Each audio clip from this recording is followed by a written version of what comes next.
ako sa handaan, kaya bida na naman sa balutan. May ituturo din ako sa inyo na pinagbabawal na teknik. Hindi nyo kaya mare, yung minudo ko, ready to ship na. Ewan ko na lang talaga kung may mag-return to seller pa.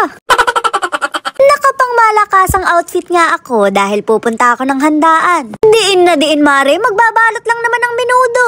Syempre hindi magpapakabog yung kapatid ko na nakapabackless pa. Labas kong labas ang likod, pulmonya ka mamaya.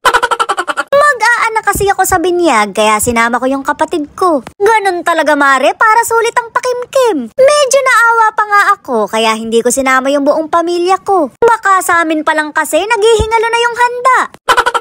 Syempre hindi ako nawawala ng plastic sa car dahil naman ako ng handaan. Gara pala na tumare, dinala ko ng lahat. Ilalagay ko rin sa JNT para hindi nila mahalata. Ang iisipin lang nila may dala akong parcel. Pagka kasi plastic labo agad ang nakita nila baka kabahan yung may okasyon. Eri na yung mandirigma, itago ang lechon.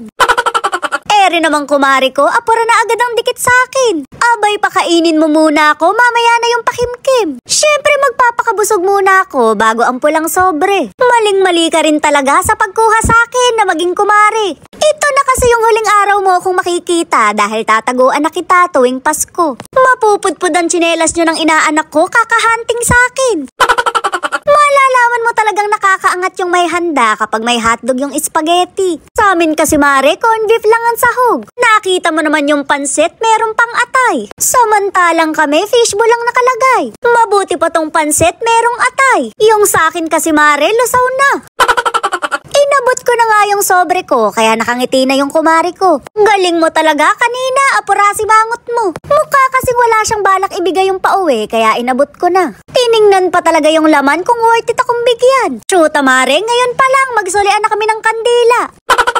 Ito naman talaga yung habol ko, hindi yung inaanak ko. Kaya sa mga gusto sa akin kumuhang kumare, mag-isip-isip na kayo. Hindi pa to dito natatapos, magsasharon pa rin ako. Mabuti na nga lang at may kusa yung kumari ko. Napakaganda ng estima nung binigyan ng pakimkim.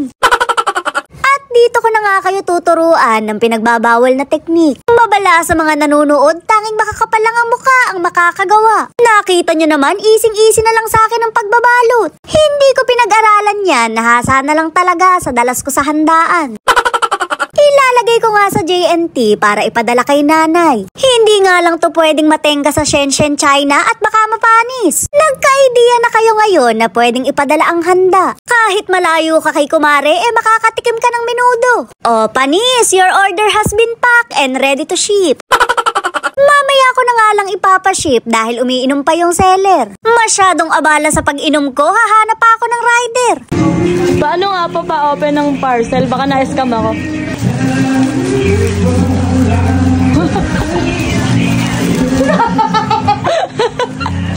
Sharon ko, nag-upgrade na ngayon, mare.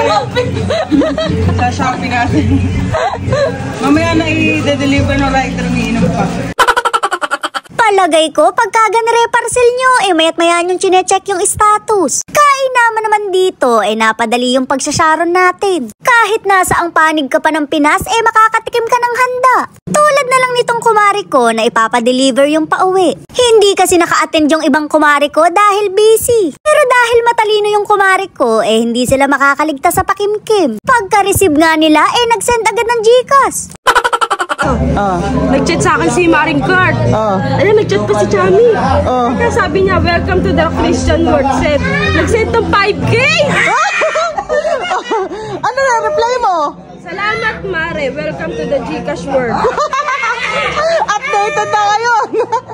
Ganun na magbigay ng pakimkim ngayon. Pinalalamove niya pa yung ano niyan. Yung pabalot para magpa-Gcash. Sinip ko na nga yung parcel at ipapadala ko sa kapatid ko. Siguraduhin mo lang na makakarating kay nanay yan. Ganon-ganon lang mare, may gabihan na sila.